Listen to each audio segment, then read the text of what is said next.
एके सकाळी आर्यन शाळेसाठी तयार होत होता. त्याने स्टीलची बाटली आणि लाकडी टेबल एकाच वेळी हाताने स्पर्श केले. आर्यन पटकन म्हणाला, आई, स्टील खूप थंड आहे पण लाकूड थंड वाटत नाही. आई हसून म्हणाली, बाळा, ही उष्णतेच्या प्रवाहाची जादू आहे.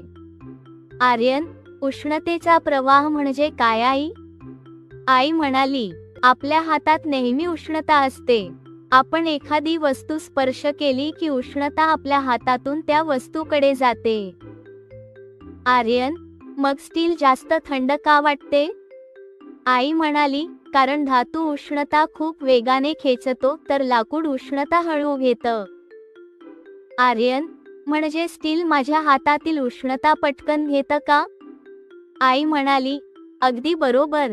त्यामुळे तुझ्या हातातील उष्णता पटकन कमी होते आणि तुला जास्त थंडी जाणवते.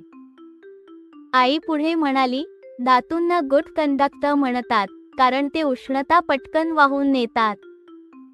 आर्यन, मग लाकूड काय आहे? आई म्हणाली, लाकूड पुअर कंडक्टर आहे, म्हणजे ते उष्णता हळू घेतं.